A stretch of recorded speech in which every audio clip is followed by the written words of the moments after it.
Olá! Sabe, muita gente pensa que terapia é só um bate-papo, uma conversa meio solta. Mas e se por trás de uma sessão de TCC, a terapia cognitivo-comportamental, existisse um plano, uma estrutura bem clara, objetiva, toda pensada para gerar resultado? É isso que a gente vai desconstruir hoje. Vamos entender o esqueleto, o alicerce que faz a coisa toda funcionar. Então, o segredo de uma sessão de TCC que funciona mesmo tá aqui, ó, nessa estrutura. Pensa nela como um roteiro, um guia que leva o terapeuta e o paciente pela mão, sabe? Começa com um check-in e vai até um plano de ação bem concreto. E olha, não é para ser algo rígido, engessado. A ideia é ter um foco objetivo para garantir que cada minuto ali dentro seja produtivo de verdade. Bom, esse aqui é o nosso mapa de hoje. A gente vai olhar para a estrutura objetiva, passar pelo início, o meio e o fim da sessão. Vamos focar em como identificar aqueles pensamentos automáticos. E no final, o mais importante, como transformar tudo isso em ação. Uma coisa leva a outra, bem passo a passo. Beleza, vamos começar. Primeiro ponto, a tal da estrutura objetiva. Por que um plano é tão importante? Simples. Porque essa estrutura cria um ambiente de foco, um trabalho em equipe. E quando a gente fala em objetividade aqui, não é sobre ser frio, não. É sobre ter clareza para poder olhar para o problema de frente. E o ponto principal é justamente esse. A estrutura é a ferramenta que pega aqueles sentimentos meio vagos, sabe, aquela coisa de eu tô mal, e transforma em problemas concretos, que dá para resolver. É sair do tô mal para chegar no preciso de ajuda para organizar meu apartamento. A gente transforma o problema em algo solucionável. Certo, agora vamos para o começo da sessão, para como tudo se inicia. E olha, esses primeiros momentos são cruciais. É aqui que se define o rumo de todo o trabalho.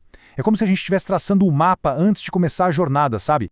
A sessão sempre começa com 3 passos bem objetivos. Primeiro, uma checagem de humor. Isso já dá um dado concreto. Depois, uma revisão rápida da semana para ver o que rolou, o que funcionou do plano anterior. E aí, o mais importante, definir a pauta.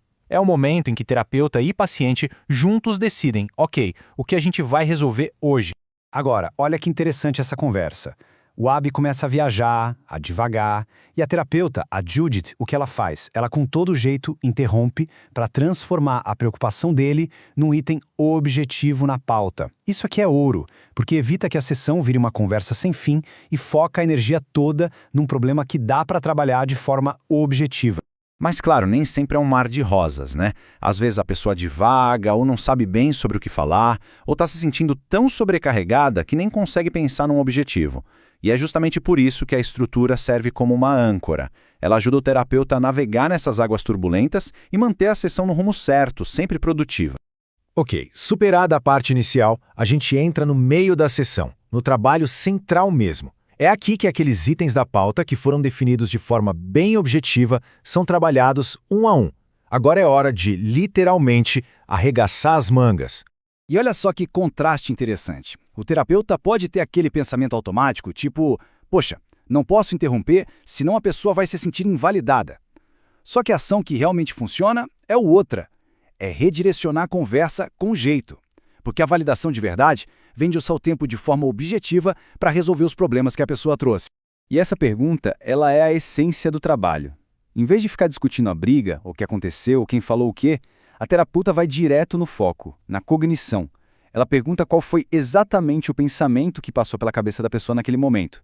Isso conecta a situação com o pensamento, e esse é o coração do modelo cognitivo.